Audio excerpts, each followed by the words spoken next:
A Igreja Remanescente, capítulo 5, a Igreja não é Babilônia, firme para sempre e sempre, testemunhos para ministros, Pags, 32-41. A Igreja não é Babilônia, Deus tem um povo, em que todo o céu se acha interessado, e eles são o único objeto na terra, precioso ao coração de Deus, que todos os que lerem estas palavras lhes deem toda a consideração, pois em nome de Jesus desejo com elas impressionar cada pessoa, quando se levanta alguém, de nosso meio ou fora de nós, tendo a preocupação de proclamar uma mensagem que declare que o povo de Deus pertence ao número dos de Babilônia, e que pretenda que o alto clamor é um chamado para sair dela, podereis saber que esse tal não é portador da mensagem de verdade. Não o recebais, não lhe desejeis bom êxito, pois Deus não falou por ele, nem lhe confiou uma mensagem, mas ele correu antes de ser enviado. A mensagem contida no folheto intitulado O Alto Clamor é um engano, semelhantes mensagens hão de apresentar-se, e dela será declarado serem enviadas de Deus,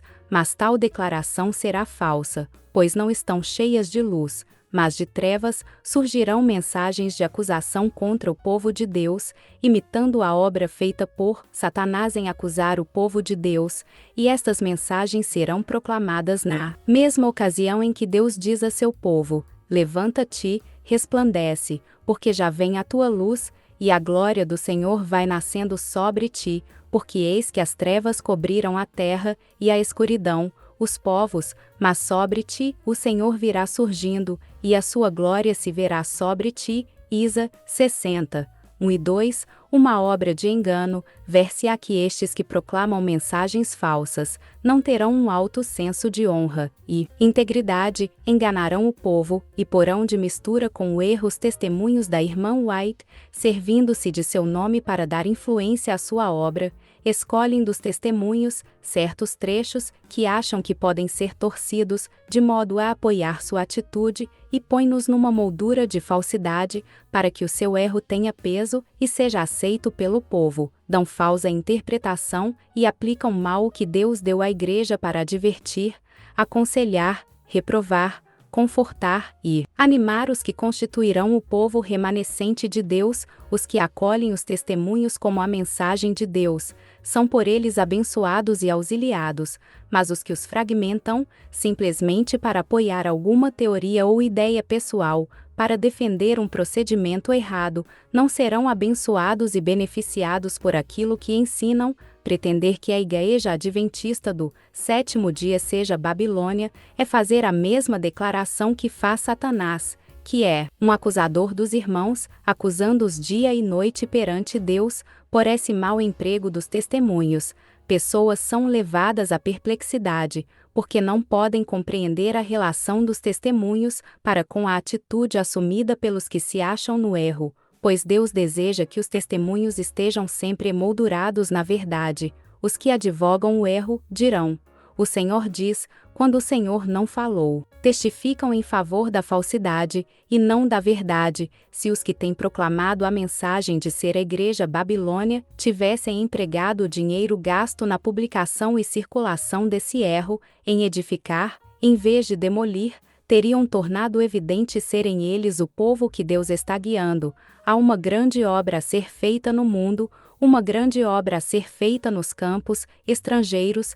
Tem de ser estabelecidas escolas para que a juventude, as crianças e os de idade madura possam ser educados o mais rápido possível para entrar nos campos missionários. A necessidade, não só de pastores para campos estrangeiros, mas de sábios, judiciosos obreiros de todas as espécies, de todas as partes do mundo. Soa o clamor macedônico: passa e ajuda-nos. Atos 16, 9, recaindo sobre nós, como recai toda a responsabilidade de ir e pregar o Evangelho a toda a criatura. Grande é a necessidade de homens e recursos, e Satanás atua de todos os modos concebíveis para deter os meios e impedir os homens de se empenharem na obra que deveriam estar a fazer.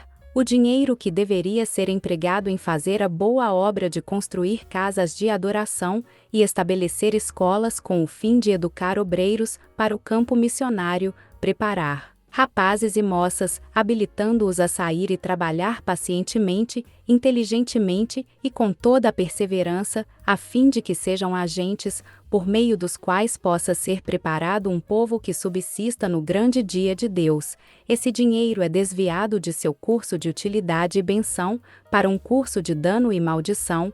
O grande dia de Deus está prestes a nos sobrevir, e se apressa, muito, e há uma grande obra a fazer, e esta deve ser feita com rapidez, mas vemos que em meio ao trabalho que deve ser feito, há os que professando crer na verdade presente, não sabem como gastar os meios que lhes são confiados, e devido à falta de um coração manso e humilde, não veem quão grande é a obra a fazer. Todos os que aprendem de Jesus serão cooperadores de Deus, mas os que saem a proclamar erros, despendendo tempo e dinheiro num trabalho vão, colocam sobre os verdadeiros obreiros, que estão em novos campos crescente responsabilidade, pois em vez de dedicarem seu tempo a advogar a verdade, são obrigados a anular a obra daqueles que estão proclamando falsidades e pretendendo ter a mensagem do céu. Se os que têm feito esta espécie de trabalho tivessem sentido a necessidade de atender à oração que Cristo fez a seu Pai justamente antes de sua crucifixão, que os discípulos de Cristo fossem um como ele e o Pai eram um, não estariam desperdiçando os meios que lhes foram confiados e que são tão necessários ao avanço da verdade, não estariam gastando precioso tempo e habilidade na disseminação do erro, necessitando assim de que o tempo do obreiro seja dedicado à anulação e extinção de sua influência. Trabalho dessa espécie não tem a inspiração de cima, mas de baixo. Quem há entre vós que tema ao Senhor e ouça a voz do seu servo, quando andar em trevas e não tiver luz nenhuma, confie no nome do Senhor e firme-se sobre o seu Deus. Todos vós que acendeis fogo, e vós cingis com faíscas, andai entre as labaredas do vosso fogo, e entre as faíscas que acendestes, isso vós vem da minha mão, e em tormentos jazereis. Isa 5:0 e 10 e 11, a mensagem dada por aqueles que proclamam que a igreja Babilônia tem dado a impressão de que Deus não tem uma igreja na terra. Uma igreja viva, não tem Deus uma igreja viva, ele tem uma igreja, mas esta é a igreja militante, e não a igreja triunfante. Entristecemo-nos de que haja membros defeituosos, de que haja joio no meio do trigo. Jesus disse: o reino dos céus é semelhante ao homem que semeia boa semente no seu campo, mas, dormindo os homens, veio o seu inimigo, e semeou o joio no meio do trigo e retirou-se. E os servos do pai de família, indo ter com ele, disseram-lhe: Senhor, não semeaste tu no teu campo boa semente, porque tem, então, joio? E ele lhes disse: um inimigo é quem fez isso. E os servos lhe disseram: queres, pois, que vamos arrancá-lo? Porém ele lhes disse: não, para que, ao colher o joio, não arranqueis também o trigo com ele, deixai crescer ambos juntos até a ceifa, e, por ocasião da ceifa, direi aos ceifeiros: colhei primeiro o joio e atai-o em molhos para o queimar, mas o trigo, ajuntai-o no meu celeiro. Mat. 13, 24 e 25, 27-30, na parábola do trigo e do joio, vemos a razão de o joio não ser arrancado, era para que o trigo não fosse desarraigado, também com o joio. A opinião e o juízo humanos ocasionariam graves erros, mas para que não se cometesse um erro e uma simples haste de trigo fosse desarraigada, diz o Mestre: deixai crescer ambos juntos até a ceifa. Mat. 13 e 30, então os anjos arrancarão o joio, que será destinado à destruição, conquanto em nossas igrejas, que pretendem crer em verdades avançadas, haja pessoas em faltas e erros, como o joio em meio do trigo. Deus é longânimo e paciente, ele reprova e adverte o errante, mas não destrói os que são vagarosos em aprender a lição que lhes quer ensinar. Ele não desarraiga o joio do meio do trigo. O joio e o trigo devem crescer juntos até a ceifa, quando o trigo chegar ao seu completo desenvolvimento, e pelo caráter que apresentar quando amadurecido, ele se distinguirá perfeitamente do joio.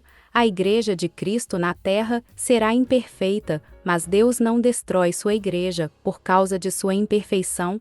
tem havido e haverá os que se acham possuídos de zelo, mas não, com entendimento, os quais desejam purificar a igreja e desarraigar o joio do meio do trigo, mas Cristo proveu luz especial quanto à maneira de tratar os que erram, e os inconversos na igreja. Não devem os membros da igreja tomar alguma resolução espasmódica, zelosa, precipitada, ao excluir os que eles porventura considerem de caráter defeituoso. O joio aparecerá entre o trigo, mas causaria maior dano extirpá-lo, a menos que fosse do modo designado por Deus do que deixá-lo crescer. Ao mesmo tempo que o Senhor traz para a igreja os verdadeiramente convertidos, Satanás traz para sua comunhão pessoas não convertidas, enquanto Cristo semeia a boa semente. Ajude esse canal de forma grátis com a sua inscrição, e você também pode ajudar financeiramente através da chave Pix, que está no descritor do vídeo, para mais livros em áudio.